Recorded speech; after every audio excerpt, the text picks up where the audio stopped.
warahmatullahi wabarakatuh.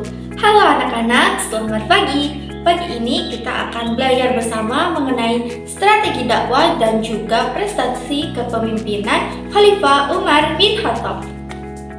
Sebelumnya, ada yang tahu nggak nih siapa sih Sayyidina Umar bin Khattab itu? Sahabat Nabi kan, Bu? Nah, betul sekali. Sayyidina Umar bin Khattab merupakan salah satu sahabat Nabi Muhammad SAW, di mana dia memiliki gelar Al-Faruq, yaitu sang pembeda antara yang batil dan yang hak. Untuk mengetahui lebih lanjut, mari kita pelajari tentang biodata singkat tentang Khalifah Umar bin Khattab. Nah, sekarang kita akan belajar tentang biodata singkat tentang Khalifah Umar bin Khattab. Jadi, Khalifah Umar bin Khattab ini lahir pada tahun 584 Masehi di kota Mekah. Beliau berasal dari suku kaum Quraisy. Nah, beliau ini sebelum masuk Islam itu sangat menentang ajaran yang dibawa oleh Nabi Muhammad SAW. Tetapi setelah beliau masuk Islam, beliau menjadi orang yang paling setia dengan Islam dan menjadi sosok yang pemberani dalam Islam. Nah, Khalifah Umar bin Khattab ini memiliki sifat yang tegas, bijaksana, dan juga adil, di mana dia juga memiliki julukan Al-Faruq, yaitu sang pembeda antara yang hak dan yang batil. Khalifah Umar bin Khattab ini menjadi khalifah kurang lebih selama 10 tahun. Beliau menjadi khalifah kedua setelah Abu Bakar Ash-Shiddiq, di mana itu terjadi pada tahun 634 Masehi sampai 644 Masehi. Khalifah Umar bin Khattab ini wafat pada tahun 644 Masehi, di mana beliau dibunuh oleh Abu Lu'lu'ah al-Majusi di saat sedang melakukan sholat subuh di Madinah. Nah, setelah kita mengetahui tentang biodata singkat Khalifah Umar bin Khattab, selanjutnya kita akan masuk pada materi yang pertama, yakni tentang proses pemilihan Umar bin Khattab sebagai khalifah. Nah, pada materi yang pertama ini kita akan belajar tentang proses pemilihan Umar bin Khattab sebagai khalifah.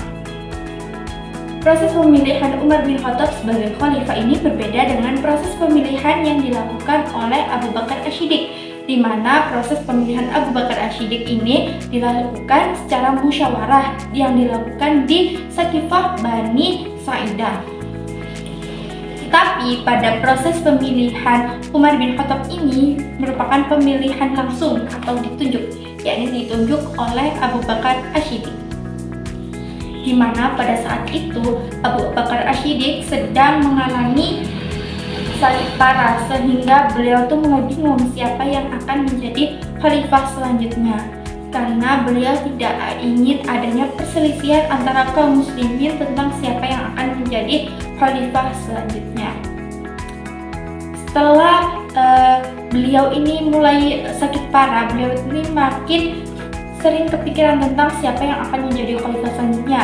Akhirnya setelah berpikir tentang sahabat-sahabat senior, pikiran beliau tertuju pada Umar bin Khattab. Nah, beliau ini juga bingung karena tentang sifat tegas yang dimiliki oleh sahabat Umar bin Khattab, di mana sifat tegasnya ini takutnya dianggap keras oleh para sahabat. Akhirnya beliau memilih untuk bermusyawarah dengan para tokoh-tokoh, dan beliau mengusulkan tentang Umar bin Khattab sebagai khalifah selanjutnya. Tetapi di mana para tokoh ini ada Abdurrahman bin Auf, beliau tuh menyampaikan tentang keunggulan-keunggulan yang dimiliki oleh sahabat Umar bin Khattab, tapi juga ada sikap kerasnya. Dan juga ada Sayyidina Utsman bin Affan, di mana beliau itu sangat memuji tentang Khalifah Umar bin Khattab. Akhirnya karena Abu Bakar ini sudah setuju tentang Umar bin Khattab, beliau itu menjelaskan tentang sikap tegas yang dimiliki oleh Umar bin Khattab itu sebagai sikap untuk memimpin atau sikap yang dianggap berani dalam memimpin kaum muslimin. Jadi sikap tegasnya ini tuh tegas yang baik gitu, bukan tegas yang untuk hal-hal yang kurang baik. Akhirnya para kaum muslimin dan para sahabat-sahabat ini setuju. Langkah selanjutnya selanjutnya yang dilakukan oleh Khalifah Abu Bakar As-Siddiq, yakni beliau menyuruh sahabat Utsman bin Affan untuk menuliskan wasiat tentang dipilihnya Sayyidina Umar bin Khattab sebagai khalifah.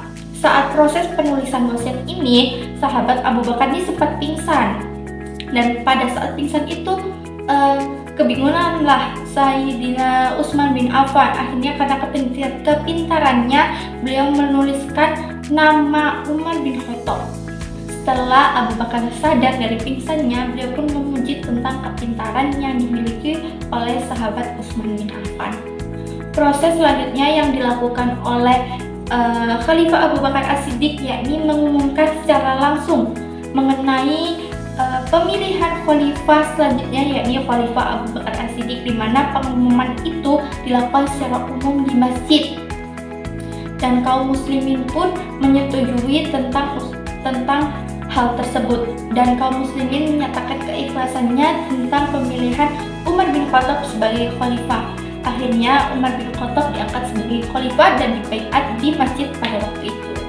Selanjutnya kita akan masuk pada pembahasan yang kedua. Pada pembahasan kali ini kita akan belajar tentang strategi dakwah yang dilakukan oleh Khalifah Umar bin Khattab. Setelah yang kita tahu nih bahwa Khalifah Umar bin Khattab memiliki sifat yang adil dan juga tegas.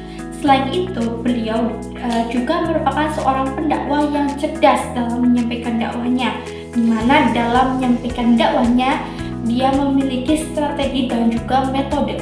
Ada 5 metode yang dilakukan oleh Khalifah Umar bin Khattab selama menjadi khalifah, yakni yang pertama dengan metode bilhal, yang kedua dengan metode bilisan, yang ketiga dengan metode bilqalam, dan yang keempat dengan metode bilyad, dan yang terakhir dengan metode bilhikmah. Selanjutnya kita masuk pada strategi yang pertama yang dilakukan oleh Khalifah Umar bin Khattab. Jadi yang pertama strategi yang dilakukan oleh Khalifah Umar bin Khattab yakni strategi metode bilhal, atau melalui keteladanan juga perbuatan nyata yang dilakukan oleh Khalifah Umar bin Khattab. Jadi Khalifah Umar bin Khattab ini tidak hanya dengan menyuruh-menyuruh saja, tetapi dengan keteladanan atau nilai-nilai Islam itu dituangkan dalam perbuatan nyatanya.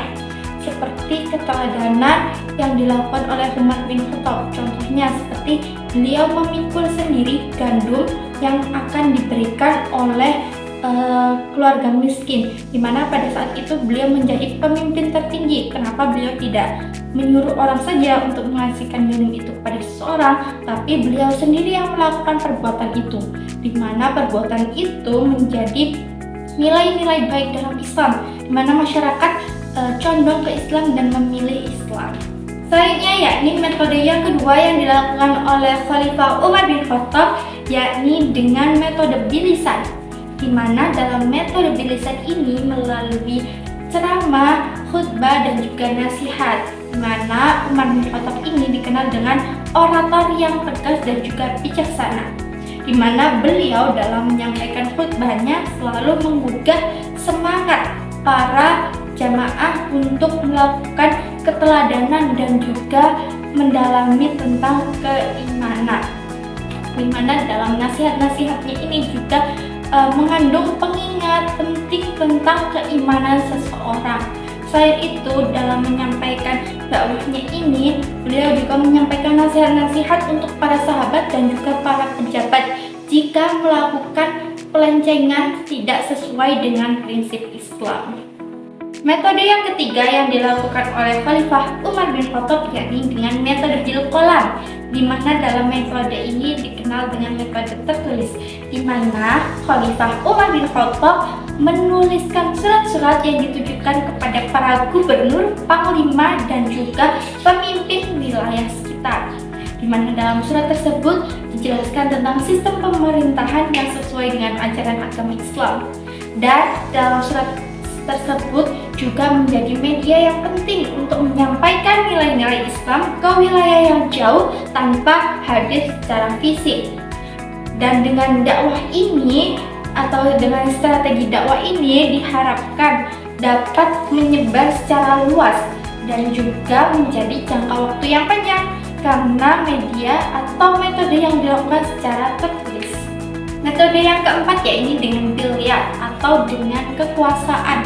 Dengan kekuasaan yang dimiliki oleh Khalifah Umar bin Khattab, beliau memiliki strategi untuk sistem pemerintahan yang adil, di mana beliau dalam memimpin memiliki wewenang untuk menyampaikan prinsip-prinsip pemerintahan yang sesuai dengan ajaran agama Islam. Selain itu, beliau juga dalam memimpin tidak pernah pilih kasih dan bersikap adil kepada masyarakatnya. Selain itu, Khalifah Umar bin Khattab juga membentuk Baitul Mal, di mana untuk proses penyaluran zakat yang diberikan kepada fakir miskin. Metode terakhir yang dilakukan oleh Khalifah Umar bin Khattab yakni metode bil hikmah, di mana melalui kebijaksanaan, kelembutan, dan juga mempertimbangkan untuk mengambil keputusan melalui situasi dan kondisi masyarakat, di mana Umar dalam mengambil keputusan juga mempertimbangkan aspek-aspek sosial kemanusiaan seperti yang dilakukannya dalam situasi saat masyarakat non-muslim tinggal di wilayah taklukannya Islam. Umar itu tidak menyuruh kaum non-muslim ini untuk masuk ke dalam Islam. Beliau memiliki jaminan kepada kaum muslimin untuk jaminan keamanan dan juga jaminan tentang bebas beragama. Dalam hal ini, Umar itu tidak hanya dakwah secara spiritual saja, tetapi juga dakwah menurut sosial kemanusiaan. Oke anak-anak, selanjutnya kita akan masuk pada pembahasan yang terakhir. Nah, pada pembahasan yang terakhir ini kita akan mengetahui lebih dalam tentang prestasi-prestasi apa saja sih yang didapat pada masa kekhalifahan Umar bin Khattab. Nah, jadi prestasi yang didapat pada masa Khalifah Umar bin Khattab yang pertama yakni tentang perluasan wilayah, di mana pada saat itu Umar bin Khattab ini melakukan perluasan wilayah secara besar-besaran.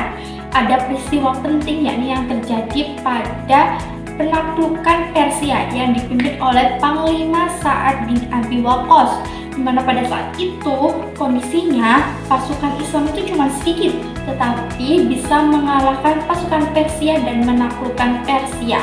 Hal itu terjadi karena keyakinan yang kuat oleh pasukan Islam. Ada juga penaklukan yang terjadi di kota Romawi yakni pada tahun 13 Hijriah, di mana Islam sekali lagi dapat memenangkan atau menaklukkan kota Romawi. Hal ini terbukti juga karena kegigihan pasukan Islam. Dan yang terakhir ada juga penaklukan kota Mesir yang terjadi pada tahun 20 Hijriah, di mana kondisinya itu juga sama, pasukan Islam itu cuma berjumlah sedikit dan bisa mengalahkan pasukan Mesir yang jumlahnya juga sangat banyak. Penaklukan ini dipimpin oleh Amr bin As.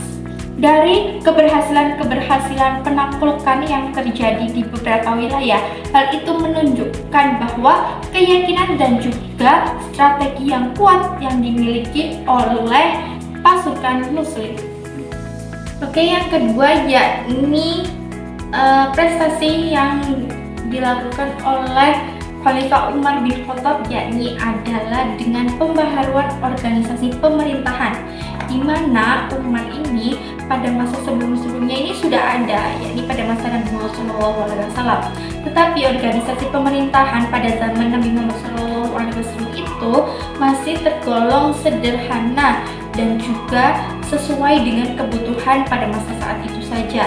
Akhirnya pada masa Khalifah Umar bin Khattab ini beliau membentuk atau melakukan pembaharuan pada organisasi pemerintahan, karena dianggap pada saat itu kan orang muslim itu semakin banyak dan juga latar belakang yang berbeda. Pertama kali yang dilakukannya yakni dengan membentuk struktur organisasi yang terdiri dari yang pertama yaitu Al-Khilafah atau kepala negara, di mana dalam proses pemilihan kepala negara ini Khalifah Umar bin Khattab ini melakukan dengan cara bai'ah atau pengangkatan secara langsung dengan musyawarah, atau pada masa sekarang itu bisa disebut dengan demokrasi. Yang kedua yakni dengan wizarah, menteri. Beliau mengangkat para orang-orang kepercayaannya untuk menjadi menteri, seperti Utsman bin Affan yang diutus untuk menjadi Menteri Umum dan Kesejahteraan Rakyat. Ada juga Ali bin Abi Thalib yang diutus untuk sebagai Menteri Hukum, Surat Menyurat, dan juga penanggung tawanan perang. Dan yang ketiga dengan membentuk Alkitabah atau Sekretaris Negara, di mana tugas Sekretaris Negara yakni melakukan atau menyusun sebagai administrasi negara. Dan beliau ini mengutus Zaid bin Tsabit dan Abdullah bin Arqam untuk mengurusi masalah-masalah kebijakan yang ada di negara. Selanjutnya yakni dari prestasi pembaruan organisasi pemerintahan, Umar bin Khattab juga membentuk sistem administrasi yang lebih terstruktur. Yang pertama yakni dengan membentuk Diwan Al-Jindi, yaitu mengurus tentang keamanan, di mana pada masa sebelumnya yakni pada masa Nabi Muhammad SAW dan juga Abu Bakar As-Siddiq, orang-orang yang menjadi prajurit pada saat perang itu mereka secara sukarela mau menjadi prajurit saat diminta, dan mereka setelah pembagian harta rampasan perang mereka kembali menjalankan kehidupan masing-masing. Tapi pada masa Umar bin Khattab, karena kebutuhan militer itu sangat kompleks, sehingga Umar bin Khattab membentuk panglima perang khusus, yakni dengan menetapkan prajurit-prajurit militer. Yang kedua, Khalifah Umar juga membentuk Diwan Al-Kharaj atau urusan keuangan negara, di mana lembaga ini mengatur tentang keuangan negara, baik itu pendapatan maupun pengeluaran.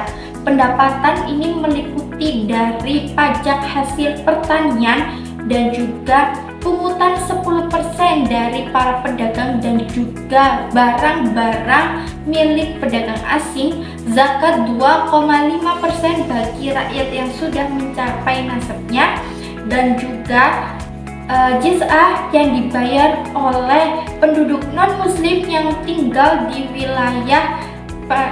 wilayah penaklukan muslim. Dan ada faid dan ghanimah, yaitu harta rampasan perang dan juga uang hasil tebusan para musuh. Yang terakhir yakni Umar bin Khattab membentuk lembaga Diwan Al-Qudot, yakni lembaga kehakiman, di mana lembaga ini khusus dibentuk untuk menangani urusan kehakiman. Umar bin Khattab mengangkat para hakim-hakim di sekitar wilayah dengan proses yang sangat ketat, di mana syaratnya seperti memiliki kedalaman syariat tentang Islam dan juga dapat bersikap adil, jujur, dan netral pada semua perkara, di mana diharapkan para hakim ini saat melakukan proses kehakiman dapat berlaku adil dan juga netral pada seluruh kekuasaan di wilayah Islam.